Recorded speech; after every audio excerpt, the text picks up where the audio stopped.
Hi, welcome back to Country Basket Weaving. I'm your hostess, Sandy Atkinson.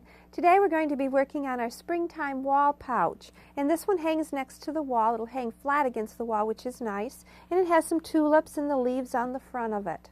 To get started, I'm going to give you the material and cut pattern that you need for this basket. It's as follows. You're going to need one 10 by 10 inch D handle, 5/8 inch flat, cut 9 pieces 18 inches long and 3 pieces 23 inches long. 1/4 inch flat dyed green, and from that cut 3 pieces 5 inches long and 1 piece 24 inches long. You're also going to need 1/2 inch flat left natural, 1/2 inch flat dyed brown, 1/4 inch flat dyed green, 1/4 inch flat dyed your color choice for your flower. You're going to need 1 piece about 18 inches long. 3/4 inch flat dyed your second flower color. You're going to need a length of core, or you could use jute, plain edged Scandi straw, 3 or 4 millimeter cane, number 2 round reed, and number 4 round reed dyed brown. To get started, I've already laid mine out here. I have my 9 pieces laid out here, wrong side up. And on these pieces, from one end, I measured out and put a pencil mark for 7 inches. So all my 7-inch marks are lined up. That's an off center. I have 7 at this end in my line. My other 3 pieces I just marked on the center, like I normally do, on the wrong side. The first piece I'm going to weave in is my handle piece. And up here I have marked in the center with a pencil mark. I measured the center, and that's here with a pencil mark, and about a 1/2 inch from the outside edge here. Those are just guidelines for me. Weave in your handle piece first, and I'm going to weave I'm going to weave over. It's important that you weave over this first piece to make the pattern come out on the front of the basket. And this is going to be woven in just over and under, over and under. And I'm going to line up on the side towards me of the pencil mark. So my pencil marks are actually on this back edge here. Then I'm going to weave in my 3 pieces up front, and I'm weaving only in the front of this handle. That's what will make it lay next to the basket or to the wall. Here's my center mark, so I want to line that up to this center mark on my handle. I'm going to do some spacing here now. I know this is my center piece. I have 9 pieces, so this one's my center piece, so I want that one right in the middle. And these pieces, this piece here, the edge of this piece on the end is going to be lined up with my pencil mark on my handle on the outside edge, and the other pieces I'm just going to eyeball in here. I need to do the same thing on the other side. Again, this outside edge lines up with my pencil mark on this side, and just kind of eyeball those other pieces in there. Pull this piece up tight. I want it not butted up to the handle, but we need it close to the handle because I only want this space out here to be 3.5 inches. Weave this one in opposite of the first piece you put in. Here's my center mark. And draw that up about a 1/4 inch spacing in there. And my last 3rd piece goes in. And then I want to take my tape measure and make sure that I do have this 3.5 inches out. And I'm going from the back edge of my handle, from the outside edge, and that's 3.5, and that's pretty close. Just a little bit of an adjustment here. Okay, if you feel a little more safe, go ahead and put your clothespins on here to kind of help hold it together. And then you're going to take out, now here I have a piece of number 2 round, and I'm going to put a crimp on it. 2 different end lengths. I have a dyed piece here. You could use natural because this really doesn't show. I'm going to start back here in the center. Now as I twine this around, I need 2 rows of twining. I'm going to push the next one down, taking the one on my left, it goes over the one on the right and behind the next spoke, and give this a push down, this spoke, because of the handle. It's kind of up there a little bit, and we want it to be down, to fit down in there tight. So that's why I'm pushing this down. Bring this one over. Remember, the handle has become a spoke. I'm a little tangled here. I need to take a second and untangle.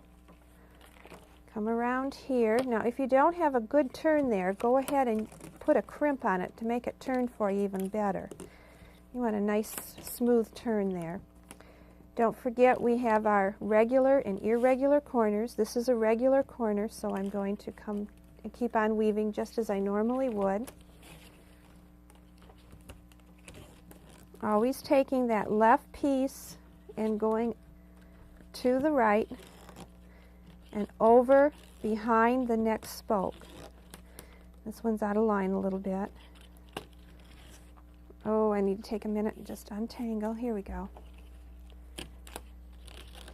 Take your clothespins off. Now I have an irregular corner. Remember how that slides down in there? So we're going to leave it straight out. Come and get the right one. Take it around first. If you need to, put a crimp on there. That turned the corner fairly smooth. And here I'm back at my handle, which is going to become a spoke. Go under the handle and keep on, just keep right on twining. And do this for a total of 2 rows. Now I'm back here, and I need to push these down again to get them to lay flat. Okay, I'm going to quickly do this last row so I can upset this basket. Remember that when it's irregular, it's always irregular. When it's a regular corner, it's always regular. So you have to do it for the second row exactly the same way that you did it on the first row. Pack all your rows in tight. This is a small base, so I decided to go ahead and just put my 2 rows in. And I have a long piece of number 2 round here, so that allows me to do this whole base without adding a new piece. But you could add a new piece if you do run out, if your pieces aren't as long. Again, I'm at my handle piece. Fit it in there. And I'm back to where, almost to where I started. To end it, make sure that piece goes under the handle. Okay, to end it, we're going to just simply, this is where I started. I'm going to end it on the one before it and just cut it off for, oh, 1.5 inches, couple inches there. We'll go back later and cut those tails off. Make sure everything's packed in tight. To upset your basket, you're simply putting a bend right on your reed, right where the twining is, all the way around. Take the 4 pieces at each corner, and I put them up. That with a clothespin, that kind of helps me shape the basket as I work. And over here, upset the back, every spoke. Sometimes you'll hear them crack. Don't worry about that. A crack doesn't hurt. It won't break because it's wet. Okay, my first row, my first 2 rows that I did on the bottom here are a brown color, and I chose brown because I wanted it to look like the ground. Make sure you have the right side of the reed out. Remember, there's a right and a wrong side to reed. Come to the back of the basket. That's where the handle is at, and we're going to weave. Always start on the outside, and this is going to be woven in a over one under one pattern all the way around. Come around your handle piece, and you're going to have to take a second and just fit this in where this handle and this turn is. And use a clothespin here if you need to. Undo your corner and go around your corner. If you need to, put your corner back up. It's probably a good idea to put that corner back up for 2 or 3 rows, just to help shape the basket. When I get back to where I started, I'm almost there. Let's stop and put a clothespin right here too to help hold this down and make sure I turn my corners nice and round. It'll be under the handle. And again, you're going to have to take and just make that turn that corner at that handle. And if I wove correctly, I'm going to be weaving right on the piece I started with, overlap 4, and I'm going to cut it here. and hide that in under there. Now, because I didn't want any of my overlaps on the front, because I don't want to interfere with my flowers I'm going to be creating up here, I'm going to start my other overlap down here. So I'm going to work them from one side to the other. As I work along, I'm going to put one here and then one here. So I'm not building up that bulk, but I'm not putting them at the front of the basket. And you're going to go ahead and weave another row, pack everything in tight. This row will be opposite of your first row, and do some packing and make sure everything's upright and spacing is all correct, what we started with. After you finish that second row of brown, I've woven in here, I have core in here, you could use jute also, and again it was just a little design I put in there to represent the dirt, the ground as spring comes up. And then here are my 3 5-inch pieces. After you have your twine in, and I wove 2 rows of that, and let me show you what I did in the back. Instead of stopping and starting the twine, I simply, when I came to where I had started, I went over 2 and continued around. So this is all one piece. I didn't stop and start each row. Okay, back to the front. On your center piece here, make sure you have your right side facing out of your little green piece. And I simply came in my center piece and put this green piece right down the middle of my spoke, overlapped to the end, and put a bend on it. Came from the bottom in here and stuck that end under the bottom spoke and kind of hide it under there. Now mine is slid over a little bit, so just slide it back to the middle. And that's the green stem on one of our flowers, on our center flower. And I did that. I skipped a spoke and went one over to the left and just repeated that step. And again, I stick it under the end. And then one more time on the other side. So I have one in the middle, skip a spoke, and then one to the right and to the left. Like so. Now as I continue weaving, I'm just going to weave right over these as they're just a part of that spoke there. And let me show you what I did, and I'm going to talk you through this part here.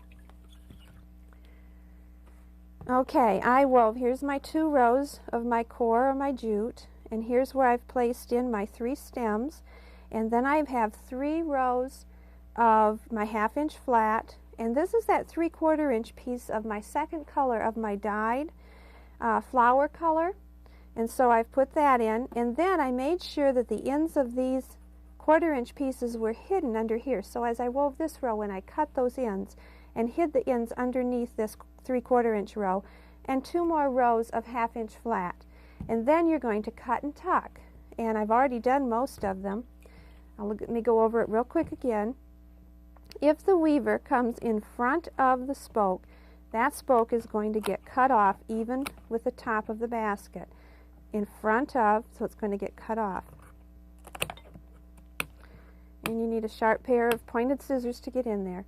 If the weaver goes behind, such as in here, it's going to get bent and tucked. And I'm going to come in here, go to the other side, and it's going to tuck down into that 3/4 inch row that has the our second color on it for the flower.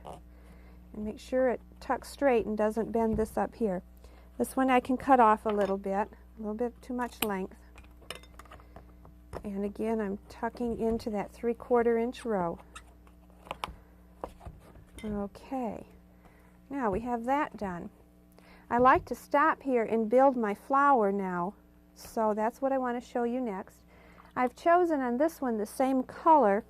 Here on this one I chose a lighter pink. I've chose the same color for this one. I like to make them different. And the next basket I'm going to show you, I've even used orange and yellow on it, which is real pretty. Okay, taking a length of your color, you're going to have the wrong side up to start with. And I'm starting on this left-hand flower, lifting up the spoke next to it and sliding that end under there. Then I'm going to come and bring this around and come to the other end. This is about 18 inches as a length. I think I have mine kind of long here. And I'm going to slide it in underneath my stem piece and pull it through, and that's the first loop of my tulip. Now straighten this out and bring this end back down this way, and you're going to go back through this piece here up on your second color of your flower. Okay, it's not going in there, so I'm going to just cut me a point so it'll travel through there a little easier. Push it through. I'll use my pliers to grab a hold of that end.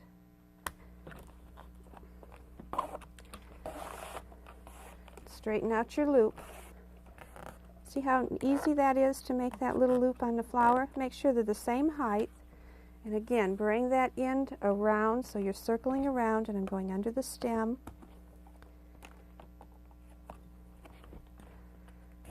Pulling it through. Get this flower the same height as my other loops. And I'm going to do this a little quicker now.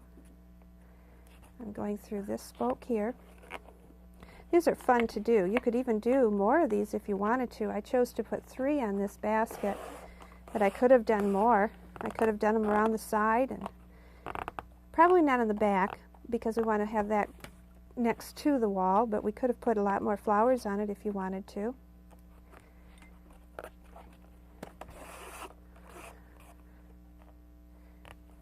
Okay, and one more. Now, this time I need to get rid of some of this length.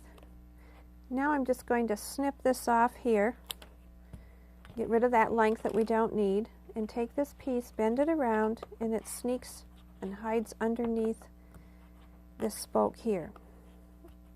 I can get that to slide in there. That's a tucked spoke, so it's not sliding in real easy. Let me work it up a little bit here. Okay. Kind of play with it and get these all the same height. Now we need to do the same thing for our green. And we're going to start the green up here, the leaf, on the one just down from where we put the bottom loop of the pink. Wrong side is facing out right now. I'm going to bring this around, and it's going to go all the way down here to the bottom because I want some nice long leaves on this to show this springtime off here, flowers blooming. See how that makes my leaf? Then I'm back up here at the top, way up here. I'm coming through here. Get these the same height. Back down to the base here. You might want to hold that as you pull it through because remember it's just tucked under there. And back up here. There's our second set and our last set. The very same thing, we're just repeating these steps. Make sure the height is the same. And I'm going to end it under here, so again I'm going to cut this off so I don't have to worry about that length. And I don't want that end to show on the other side. So I'm going to just kind of play with it there. And there we have our 3 little tulips. Now I've taken the flat edge Scandi straw and I've used this for my outside rim. And let's start it back here. And we're going to start at one side and work it around. Close pin it on. Overlap it. We don't have to do any whittling. It's pretty flat. Overlap it a couple of inches. And on the inside, you could use the Scandi straw. That would work fine too. I happen to use the 1/2 inch flat. And the reason I did that was to give myself a little bit of sturdiness on this rim because the Scandi straw isn't sturdy. Make sure I bring that into the corner and work it around.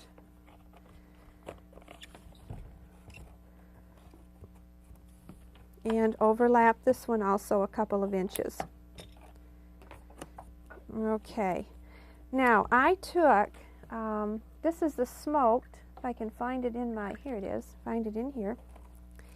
And I took this is number 4 round, and I used it for a rim up here. And besides, we're going to do a figure-8 handle on this. So I'm just going to start this piece here in the front. I've started it here.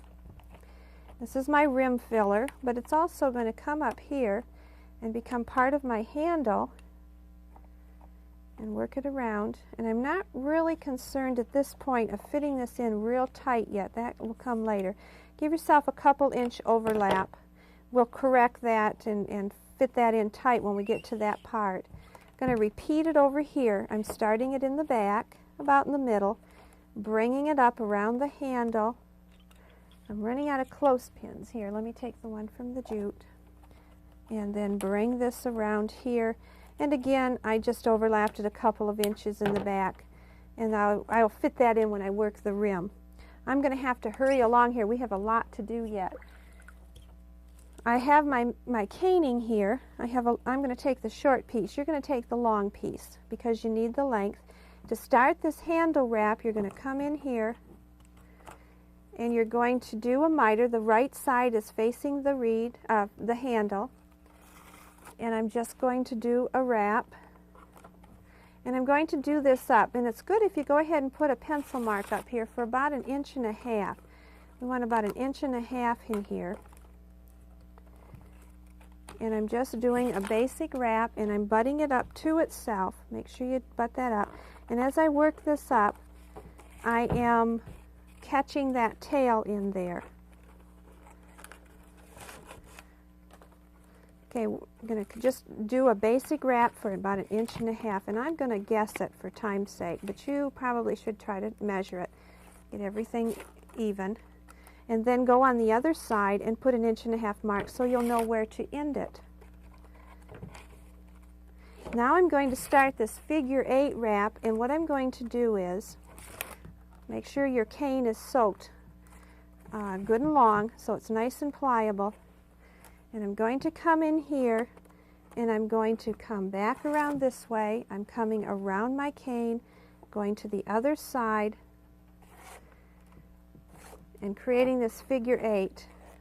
Now when I'm at the other side, I'm going to come in front of the number 4 round, wrap around it, and I'm back to the front here. Cross over, take off my pins here, come around, behind. In the front, I'm behind, wrapping around and going behind the handle. And then in front, on this side, I'm working around this way. Okay, continue that wrap all the way across the top of the handle. And to end it, let me set that one off. To end it, when you get all the way to the other side, just do back into your regular wraps. Cut off your end length if your reed is too long. Wrap it down as far as you can go. Remember, this is 1.5 inches. Come to the inside and loosen, real gently loosen this up and come up here about 3. You're going to stick that end up in there, about 3 wraps, and I'm having trouble getting my hands in there. Stick that end up in there and then give it a tug and work those ends back down. There we go. And work these ends and give this a tug, and that's how you end the wrap. See what a beautiful handle that makes? Okay, then you're going to need another piece of cane, and this one you're going to just do your lashing on. Start in the back. I start over here at the side. Remember to cross your handles when you get back to the front here, or get to your handles and work your way around to the front. Be sure and catch in this in your rim handle filler. And when you come here, when this is all fitted and you have your handle in, it's easier to fit. Come in here and whittle off half of this on the front, and then on this side, or on the back, and on this side on the front, and just have them overlap each other. And now that's one thickness. And then your wrapping is going to hold that in there. Okay, and you're going to repeat that step on the back here. And remember, when we do our when we do our lashing, we come from the bottom up and down and wrap around a couple of times and bring it across. Don't forget to cross down here in your handles. And then you will have your springtime basket. Next week, over on this side here, we're going to be working on a pattern. This has a beautiful pattern on the bottom of it, and I've done it in different colors. I've added some beads. It almost looks like an Indian pattern here. This is a real fun bowl to work on. We'll be working on this next week. You have a safe week, and we'll look for you next week. Take care. Bye-bye.